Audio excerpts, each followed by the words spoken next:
not a strong enough word for how I view that team. I think it's more of a collective, we're going to punk you type attitude, and I love it about it. Like, I love that about Alabama right now. Just not just Petty or Herb Jones or Shackelford. Man, it's all of them. But that's who they are. Everybody's chasing Alabama.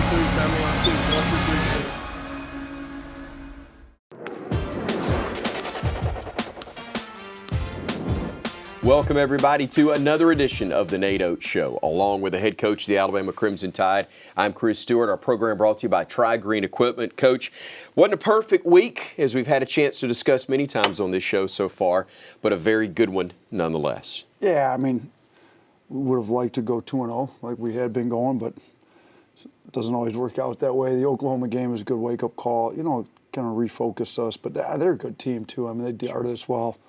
Herb not being healthy, not having Bruner obviously hurt as well, but, you know, give Oklahoma a lot of credit, and I think it kind of got our guys back refocused, and it was a non-conference game. We would have liked to have gotten it. I think it would have helped our resume come March, but, you know, we're still undefeated in conference play and still have a 10-game winning streak in SEC play, so we'll try to keep that going. We will take a look at the highlights a bit later of that 10th win in conference play, but let's get into some of the highlights of the matchup with Oklahoma. The SEC Big 12 Challenge, Keon Ellis has been, Coach, getting better and better for you each week. Yeah, no, he's playing really well. You know, he's been a good defender. He's starting to come to his own on the offensive end as well, kind of see what he's capable of. He's athletic. He's, you know, quick, bouncy, long, tough, gets in there. You know, and he's starting to shoot the ball with some confidence, and he kind of figuring out how he can find his way in the offense. So really happy to see him, and I thought Reese the next one they got up. I mean, this is Reese's best game, and he's starting to play well. So, and we need him to play well. We need him to play well against LSU in the next game he did. This one kind of got him going, so I thought he was going to dunk that. I think it slipped out of his hand. He still ended up with 2 points on it, though. You know, it's a good day when the ball slips out of your hand and still goes through the net, but he did shoot it well, Coach, and that's part of what makes your team so dangerous. Guys like Alex that can shoot it and score from anywhere. Yeah, he hit 3 threes that game. They were big, and thought he played well defensively as well. So, you know, this wasn't definitely not one of our better offensive games, but, you know, Shaq got aggressive, got downhill, you know, scored it fairly well. I think him and Reese at 15 and 14 each, if I remember, and Keon. Those are the only 3 in double figures. Oklahoma's a pretty good defensive team, but, you know, Shaq's wired to score, brought us some scoring. You know, felt bad about some missed layups late in the game, but he was right there keeping us in the game for the whole game. And we'll see in the highlights of the next game later, Coach, where he certainly made some very tough, very contested layups in that one. But you faced a very good Oklahoma team.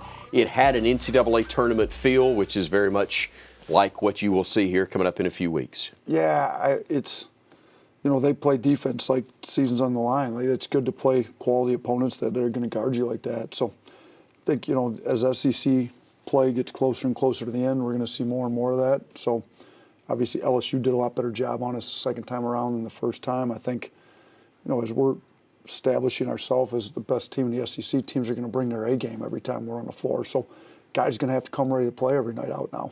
All right, when we come back, Coach, we'll take a look at that matchup with the LSU Tigers. Stay with us right here on the Nate Oats Show.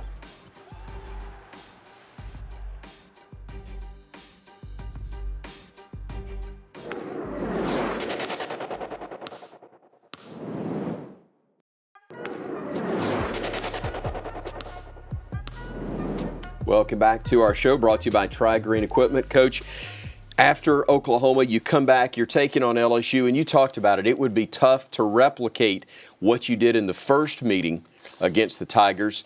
The outcome was similar, but the way you arrived at it was very, very different. Yeah, we didn't hit 23 threes. We barely got 23 off. I mean, they guarded us different. Weren't going to give us as many open threes. I think we ended up 6 of 24. You know, which is not great shooting. Go from 23 threes made to only 6 made. You're going to have to find other ways to win. I thought our defense, our rebounding, you know, you look at second chance points. We had 17 to their 4. We got points in the paint. It was a season high for points in the paint. We got 52 points in the paint. So I think it shows that if teams want to take a certain part of our game away, we've got other aspects we can go to. So you want to take us off the three-point line, we're going to drive the ball.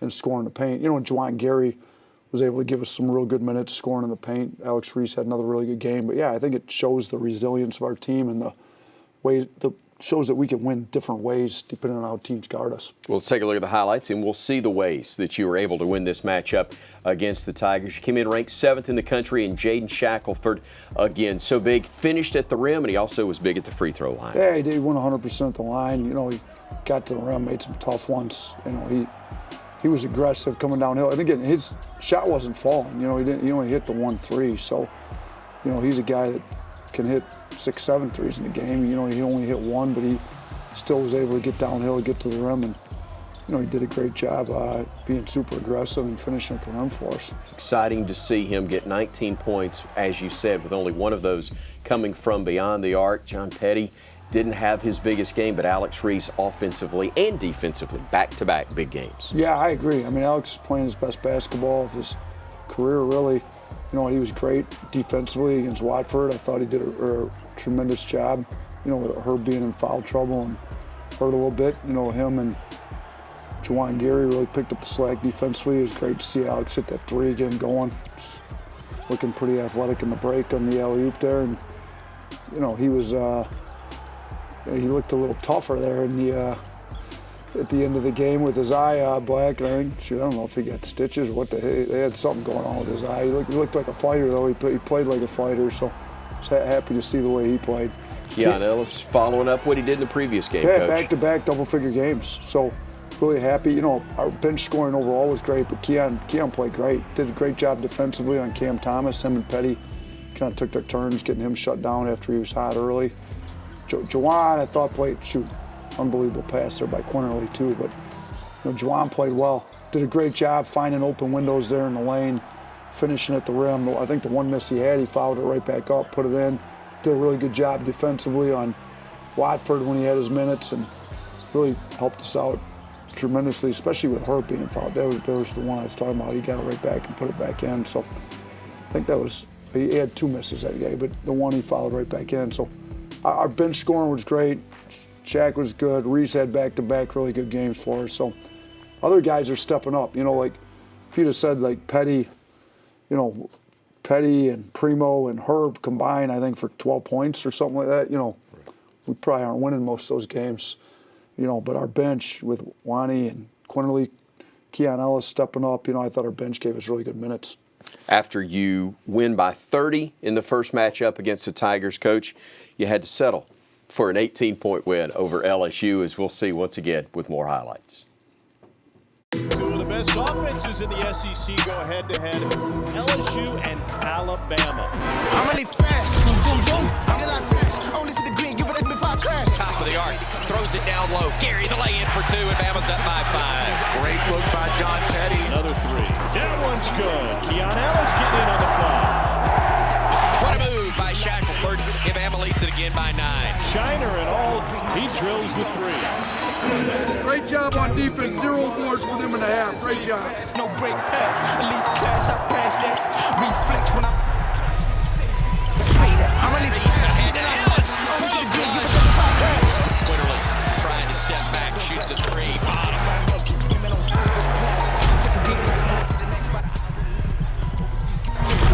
Reese with the jam. Shaq Reese for the flush. JQ to Reese. The layup is good. Sir, big dogs, man. That's all we do. Big brother. Got a dub, man. Another 20-piece. Love them combos, man. We just got to keep taking it one at a time, separating ourselves from everybody else. All right, together, you got to win. Together, We win.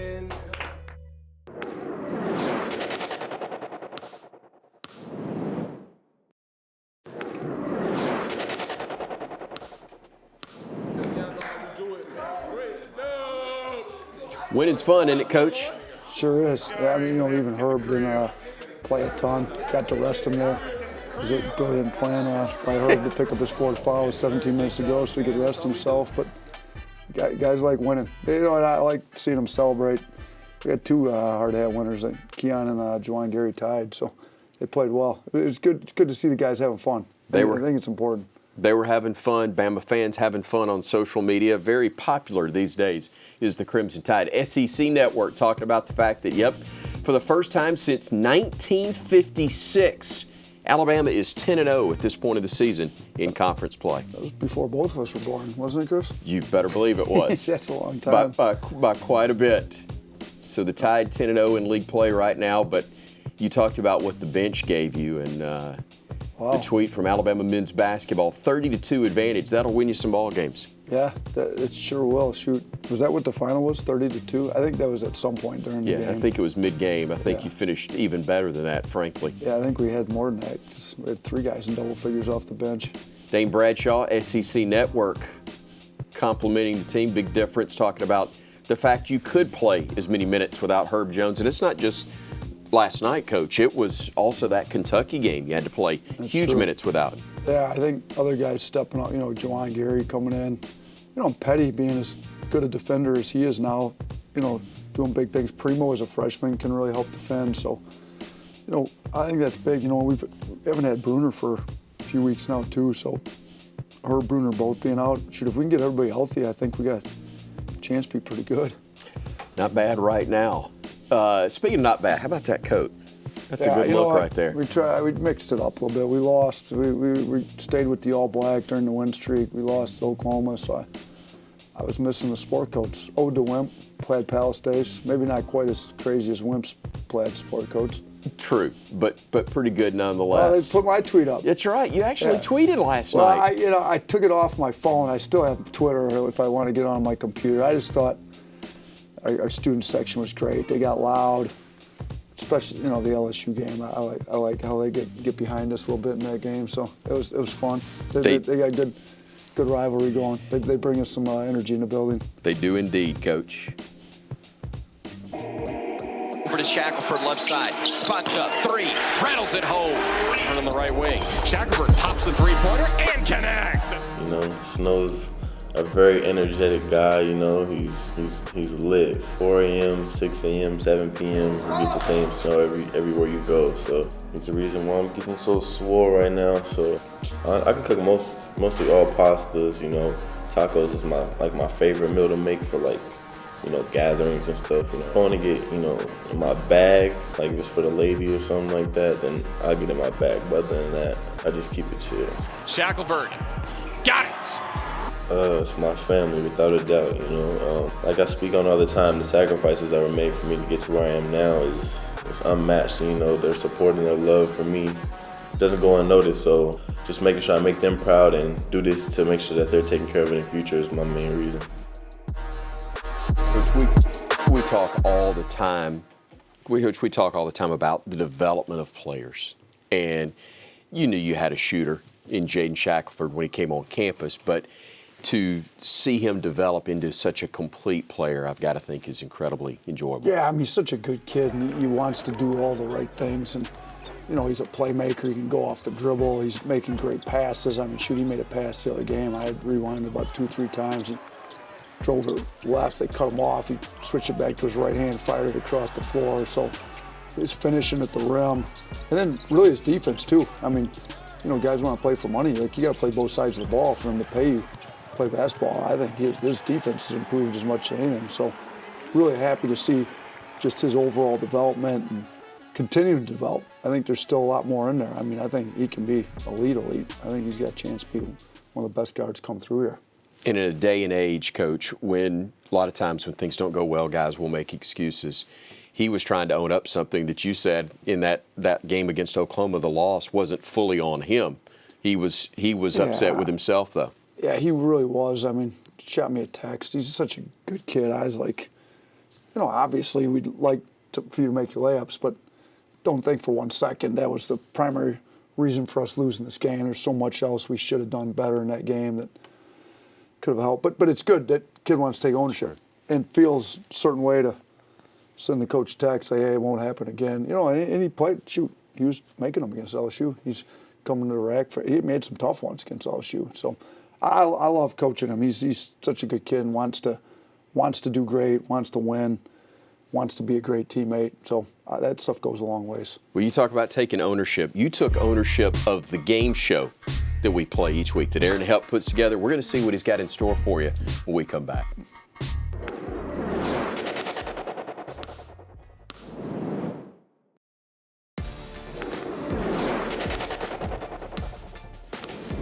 Oh, mercy, not since Wink Martindale retired have we had game shows be such a huge topic of conversation. But the game show that Aaron Hepp comes up with each week now is something we look forward to. I have no idea what it is. They won't even tell me what it is. I know. It just has big question marks on my thing. Big question mark. It is, who wore it better? That's the name of the game show this week. Oh, mercy. Devontae Smith at the Heisman ceremony? I mean, listen. Or Nate Oats? That's not even. I mean, he's got the bow tie. He's looking a lot sharper than I am. I just got a sport coach you can work in. He's out there styling. He's walking the runway. I don't think you need to make any apologies for that one. That's a pretty good look, but we'll go Devontae. How about this, though? Nick Saban on your turf. Yeah, is he coaching? What's going on? No, he's playing. This is their noon league crew. That's right, where he is the commissioner and the starting he's definitely point guard. Not playing. I mean, he's got the ball. What's he doing? Picking his teams right now? Well, I'm wearing this better. I look more like a basketball coach. Okay. I mean, I guess he's out there playing, so he should look like a player. Yes, we'll go with that. I want to see him out there. I haven't seen him play. Oh my yet. goodness, Step Brothers, or you and Brian Hodgson? That's what I want to know. Who wore that better? That's hilarious. What game was that? Hodgson told me. That could have been any game, Coach. Is that in Alabama or is that at Buffalo? That might be a Buffalo picture that Brian's trying to pull me back. We got a lot of blue going on in that picture. Yeah, probably so. Oh, that is. Oh, we do have an Alabama pin on there, so it is Alabama. That's right. Oh, that was the when we wore the tie for the. Oh my God. How about this? Oh, that was my rival. That's back when stuff was worn a little bigger, baggier. I had the glasses. That was before I got the LASIK done. You know, when I didn't feel like wearing my contacts, I had the glass. He's got the better beard going over here to the left, though. I didn't have a sharp beard like that. Just leaving it right there. And this is the one I love best. Oh. You were Petty. Who wore that look better driving to the basket? Were you driving to pass like he was, or were you driving to shoot? No, I'm driving to score. That's what I thought. I went to score, but Petty looks a little bigger. I mean, I'm on him to put weight on. It looks like I need to put a little weight on myself. Petty fills it out a little better. Petty looks like more of a hooper than I did for sure. A couple of more tats, I think that helps. But you or Wimp, who wore that look better? I know that's Wimp's jacket actually that I borrowed for the for that night. So Wimp definitely wore that one better because that's actually his jacket. I'm sure he paid a lot of money to have it fitted to himself, and it's a little bit bigger on me. But Wimp's looking sharp. That's what I said. My sport coats aren't quite that loud and crazy. His came with batteries. Yeah. Oh, yeah. He was a little wired up too. I heard, but it was like the lighting. Who that is Stone Cold Steve Austin. Seriously? From WWF and then WWE fame. Who wore the mask better, you or Stone Cold? Stone Cold, man. I see. It's hard to tell with the mask on. He's got the sunglasses, the mask, the hat. You can't even tell who it is. He's an Alabama fan? He's a Bama fan. He loves a winner, Coach. Oh, that's awesome. Can I wrap up interviews with you from now on saying that's the bottom line because Stone Cold Nate Oats said so? Yeah. My grandpa was big into the big WWF guy. Me too. Me too. Not proud of it, but it's the case. We'll wrap things up when we come back.